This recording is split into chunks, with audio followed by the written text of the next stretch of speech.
The Holy Gospel according to John. Jesus said to the Jews who had believed in him, "If you continue in my word, you are truly my disciples, and you will know the truth, and the truth will make you free." They answered him, "We are descendants of Abraham and have never been slaves to anyone. What do you mean by saying you will be made free?" Jesus answered them, "Very truly I tell you, everyone who commits sin is a slave to sin. The slave does not have a permanent place in the household. The Son has a place there forever. So if the Son makes you free, you will be free indeed." The Gospel of the Lord. Praise to you, Lord. As we approach yet another election day, issues of truth-telling and freedom are in the forefront of our minds.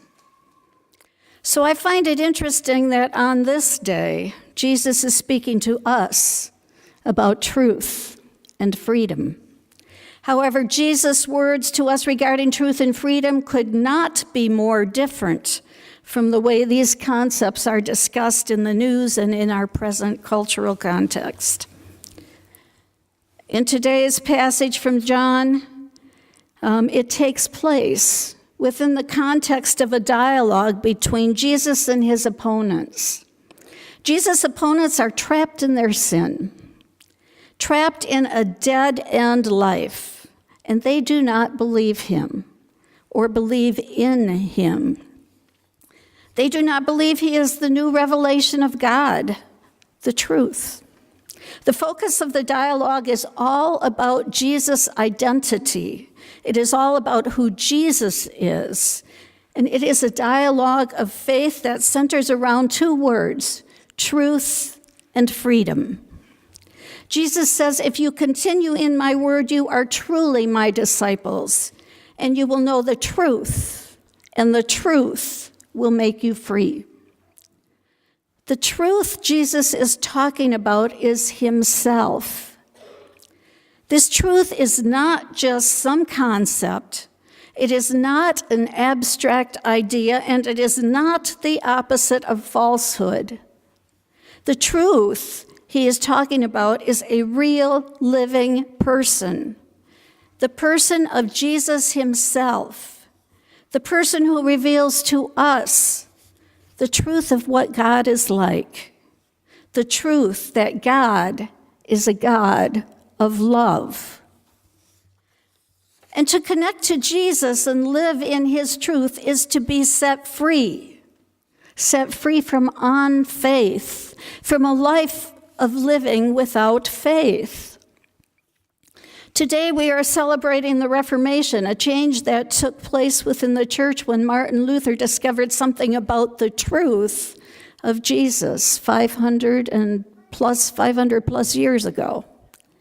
Throughout his struggles and throughout his life, Martin Luther participated in a dialogue of faith. Luther was a man who knew intense inner struggle. Luther was tormented because of his own sinfulness. He was a man who knew the depths of depression. And then, one day as he was studying the passage we heard today in our second reading from Romans, he made a discovery that transformed not only his life, but also the life of the church and ultimately our understanding of the gospel. Luther heard the following words as if for the first time, and they transformed his entire being. In fact, they transformed his being so much that he changed his name from Luther to Luther. Listen to these words again. For there is no distinction, since all have sinned and fall short of the glory of God. They are now justified by his grace as a gift. Did you hear those words? Justified by his grace as gift. And who receives this gift? The writer of Romans says there is no distinction. All have sinned, and all are justified by his grace as gift. All. The gospel is quite clear. All receive the gift. When Martin Luther read those words and truly heard what they were saying, he was so transformed that his new understanding brought change to the world. It was when Luther made this great discovery about justification by God's grace as gift that he finally began to understand the truth of Jesus' identity. He understood that Jesus is the truth, and Jesus reveals to us the truth about God, the truth that God is love. Jesus is like this window through which we can see what God is like. Luther knew his own captivity to sin, and he was very aware of the church's captivity to sin. Luther also knew that he was not able to free himself from bondage to sin. His freedom could only come through Christ. Becoming truly free is something that is never easy. And Luther found out that grace and truth are not cheap. Knowing the truth of Jesus and living in that truth always means facing the cross. And the cross always means death. death to self, death to systems, death to ideologies, and even death to religious practices when they are not faithful to the Word. When we face the truth, we ultimately must look at ourselves. We cannot become free from the chains that bind us unless we can honestly face all that holds us in bondage and unless we die to self. There are all sorts of ways we live in bondage. Not one of us is totally free. We live in bondage to addictions, to competition, to work, to consumerism, to ideologies, to fear, to anxiety, to narcissistic behavior, to any number of things in life. And quite often, remember this, quite often the things that hold us captive become a way of running away from the pain of life.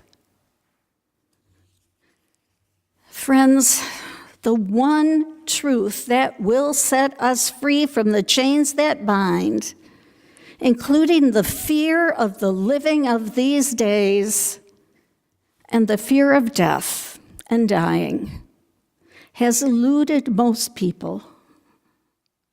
The absolute truth which liberated Luther and which liberates all who believe it is the truth of Jesus as he tells us God loves us and bathes us in grace and mercy and accepts us as we are. We do not have to become something else before God loves us. That is the thing I would love more than anything else for people to get and understand. Now, I have to say that this ultimate and awesome reality does not keep us from the fires and trials of our life journey, but it strengthens and carries us safely through and beyond them. That is what Luther experienced, and that is what we experience. The good news for you and for me is that we stand in the presence of God and we are embraced by a gracious, loving God. And when we truly understand this, we become able to face the cross. When we continue in the Word and become faithful disciples, only then are we able to live into the freedom of the Son. Now, I have to say, the church has not always communicated this good news to the best of our ability.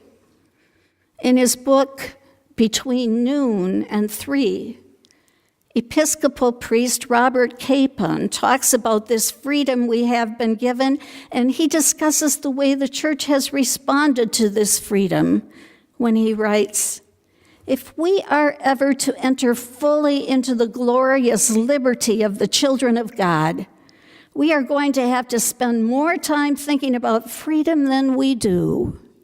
The church, by and large, has had a poor record of encouraging freedom.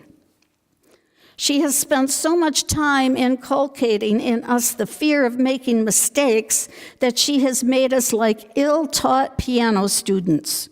We play our songs, but we never really hear them because our main concern is not to make music, but to avoid some flub that will get us in Dutch. She has been so afraid we will lose sight of the laws of our nature that she has made us care more about how we look than about who we are, made us act more like the subjects of a police state than fellow citizens of the saints." Friends, we have been made free. So the questions before us really are this. Now, what do we do with that freedom? How have we been changed, and how will we now live life since we are truly free? On this Reformation Sunday, the good news that is before us is a word that is all about truth and freedom that are of ultimate concern. A truth and freedom that will change your life. Jesus is saying to each one of us, come, let go of your issues and get to know me. Live in my love and live in my word. If you stick with this, living out what I tell you, you are my disciples for sure. Then you will experience for yourselves the truth, and the truth will free you, because if the Son sets you free, you are free through and through. You are free, my friends. Knowing that, what do you plan to do? Amen.